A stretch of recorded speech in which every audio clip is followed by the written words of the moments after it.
Hello, it's me, Megan. I'm back with more from the story Good Hunting by Ken Liu. If it sounds familiar, and it might sound familiar, it's because they adapted it for a Netflix TV show.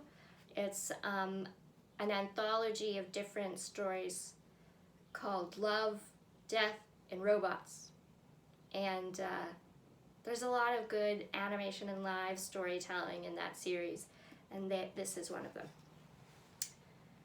All right. It was Qingming, the festival of the dead. Father and I went to sweep Mother's grave and to bring her food and drink to comfort her in the afterlife. I like to stay here for a while, I said. Father nodded and left for home.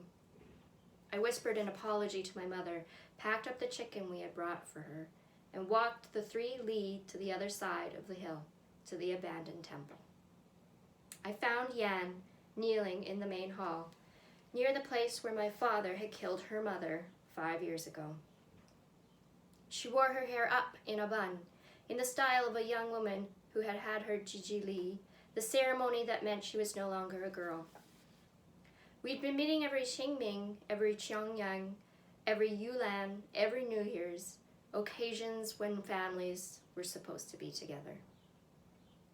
I brought you this, I said, and handed her the steamed chicken. Thank you.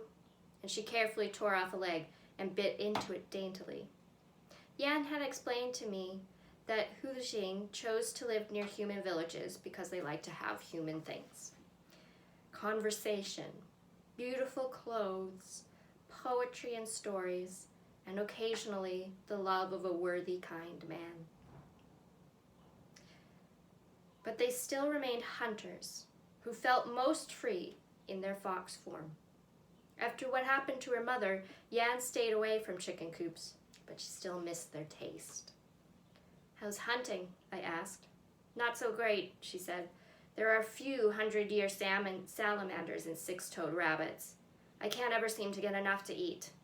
She bit off another piece of chicken, chewed and swallowed. I'm having trouble transforming, too. It's hard for you to keep this shape? No. She put the rest of the chicken on the ground and whispered a prayer to her mother. I mean, it's getting harder for me to return to my true form, she continued, to hunt. Some nights I can't do it at all. How's hunting for you? Not so great either. There don't seem to be as many snake spirits or angry ghosts as a few years ago. Even hauntings by suicides with unfinished business are down. And we haven't had a proper jumping corpse in months. Father's worried about money. We also hadn't had to deal with a Hujing in years.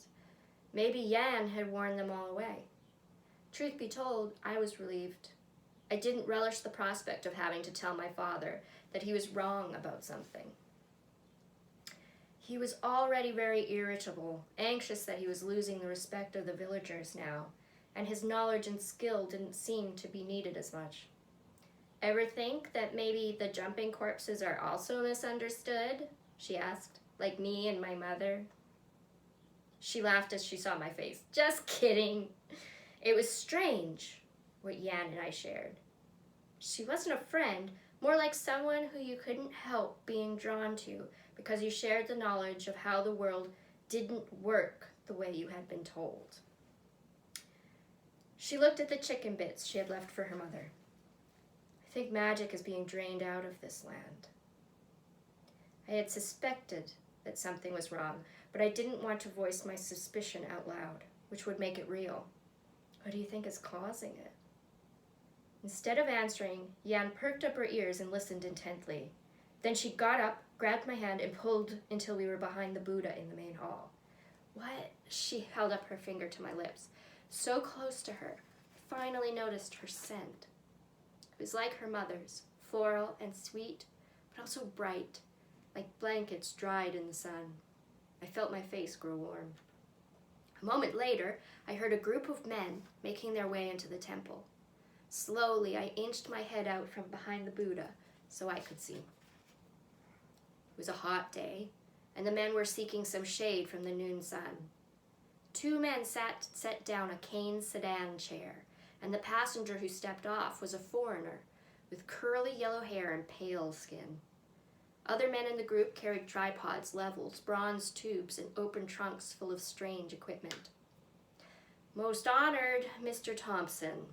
A man dressed like a mandarin came up to the foreigner. The way he kept on bowing and smiling and bouncing his head up and down reminded me of a kicked dog begging for favors. "Please have a rest and drink some cold tea. It is hard for the men to be working on the day when they're supposed to visit the graves of their families. And they need to take a little time to pray, lest they anger the gods and spirits. But I promise we'll work hard afterward and finish the survey on time. The trouble with you Chinese is your endless superstition," the foreigner said. He had a strange accent, but I could understand him just fine. "Remember, the Hong Kong-Tientsin Railroad is a priority for Great Britain. If I don't get as far as Bo To village by sunset, I'll be docking all your wages." I had heard rumors that the Manchu emperor had lost a war and had been forced to give up all kinds of concessions, one of which involved paying to help foreigners build a road of iron. But it had all seemed so fantastical that I didn't pay much attention. The Mandarin nodded enthusiastically. "Most honored Mr. Thompson is right in every way, but might I trouble your gracious ear with a suggestion?" The weary Englishman waved impatiently. "Some of the local villagers are worried about the proposed path of the railroad. You see, they think the tracks that have already been laid are blocking off veins of qi in the earth. It's bad feng shui." "What are you talking about?" "It is kind of like how a man breathes," the Mandarin said, huffing a few times to make sure the Englishman understood. "The land has channels along rivers, hills, ancient roads that carry the energy of qi. That's what gives the villages prosperity and maintains the rare animals and local spirits and household gods. Could you consider shifting the line of tracks a little to follow the feng shui master's suggestions?" Thompson rolled his eyes. "That is the most ridiculous thing I've yet heard. You want me to deviate from the most efficient path for our railroad because you think your idols should be angry?" The Mandarin looked pained. "Well, in the places where the tracks have already been laid, many bad things are happening. People losing money, animals dying, household gods not responding to prayers. The Buddhist and Taoist monks all agree that it's the railroad." Thompson strode over to the Buddha and looked at it appraisingly. I ducked back behind the statue and squeezed Yan's hand. We held our breaths, hoping that we wouldn't be discovered. "Does this one still have any power?" Thompson asked. "The temple hasn't been able to maintain a contingent of monks for many years," the Mandarin said, "but this Buddha is still well respected.